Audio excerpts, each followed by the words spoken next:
Hello there. I'm just going to go through how to install a French door hinge. Now, let's go through the hinges themselves first, and you have a right-handed and a left-handed hinge.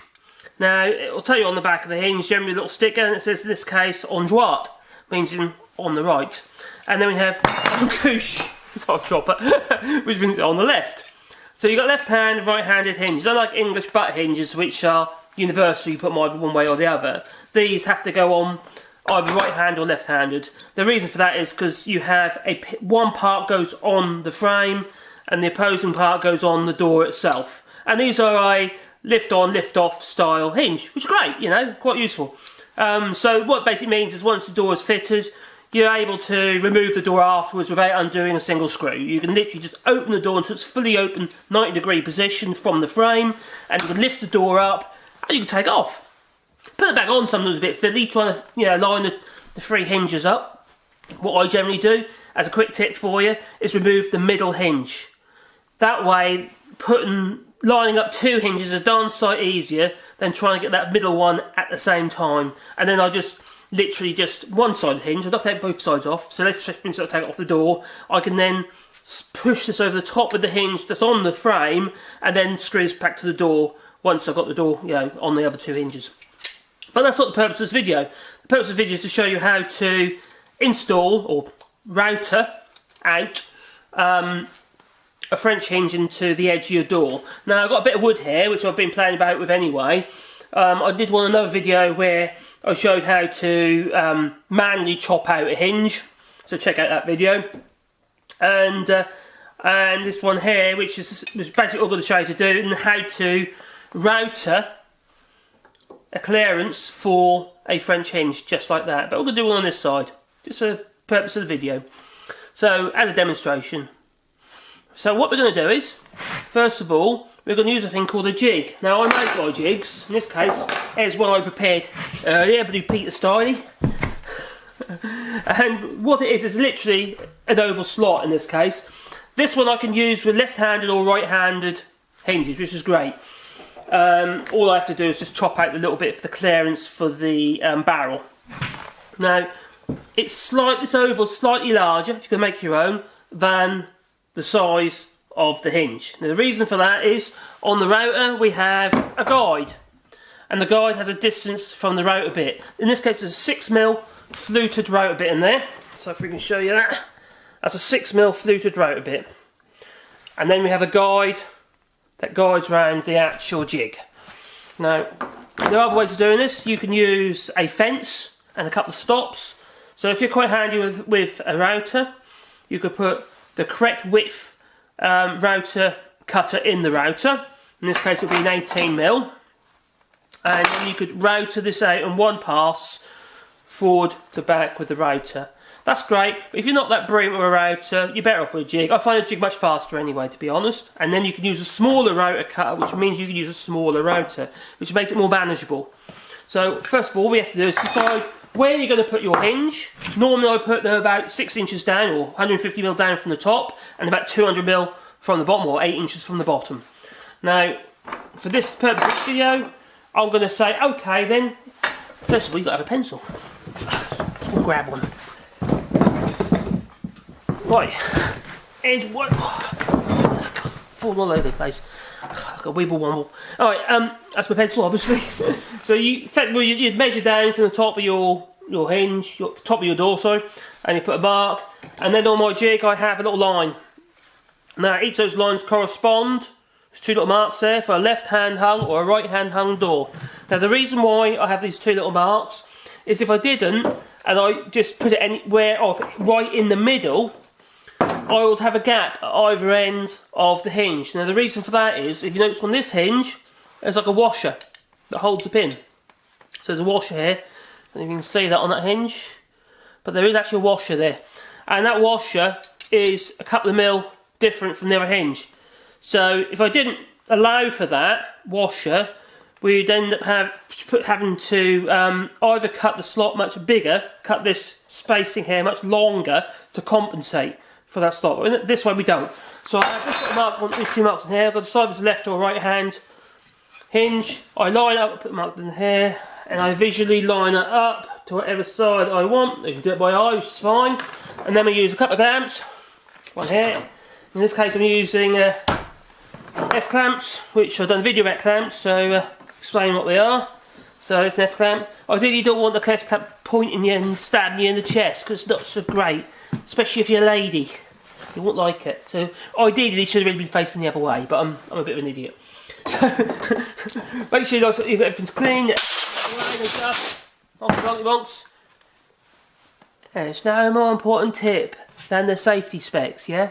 PPE, you know, personal protection equipment. A bit like Durex. Right, so now, once we've got this clamped on here, once we have to double check this, that it's seating down on the edge of the door properly. Otherwise, we'll have a different thickness from end to end. So you just tap it down a little bit there, and tap it down there a little, just to be certain. Right? I'm asking you if right, you're not going to answer me, are you? Because you're not really there. Right, now my router here, I have a depth stop gauge here, so I can either do the micro adjustment here, up and down, or I can do, you know, bulk adjustment like so. Right? Now, how I do it is I push this all the way down to as a quick tip for adjustment, you know, to allow for the depth of the actual jig. So I'm only actually measuring the depth of the cut that I want. I push this all the way down to the, so it goes all the way down to the cutter is touching your workpiece or the edge of the door, and then I can use this hinge as my guide to work out where. Let's make sure that's all the way down to the bottom. Yeah, that is where I want my measurement to be. So I'm going to slide this in between this stop and that stop there. So, and then I just tighten it up. Micro adjust it if I need to. Yep. And that basically now, I can now, if I want to, I can push the router down that extra distance, which is the thickness of this hinge. So, no even further ado, we're going to turn the router on. The router don't have to be particularly critical. I've got this on 6 at the moment, but it's full speed on this particular turbo router. There we go.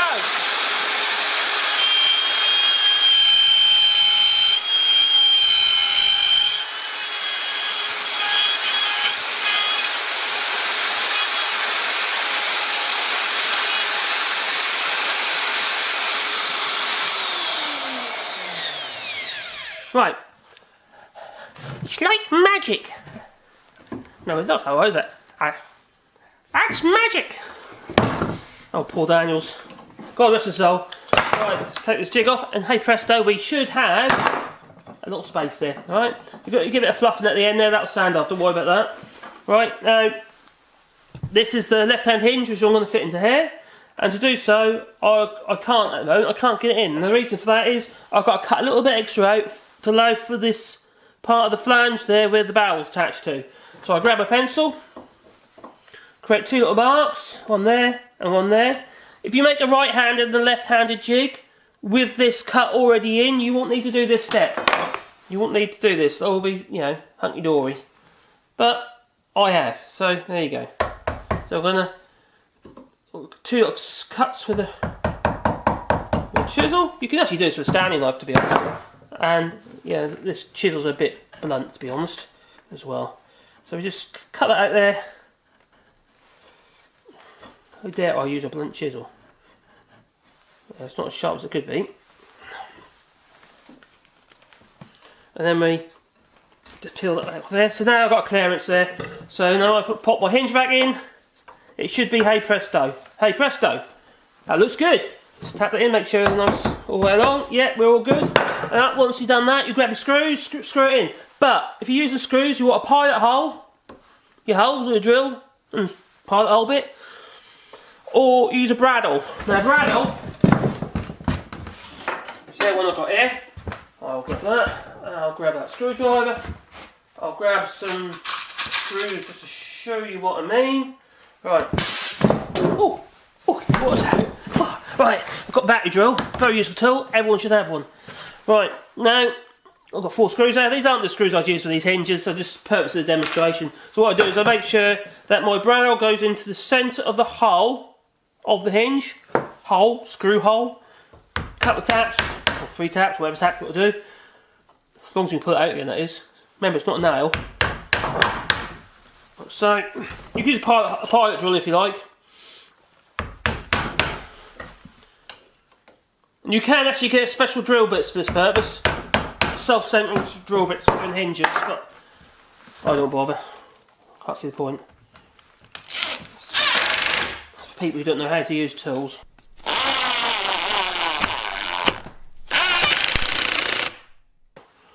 So maybe if you're a beginner, not beginner. Right, see? Simple as that. So we just screw them all in, and it's a good one. It's a good one.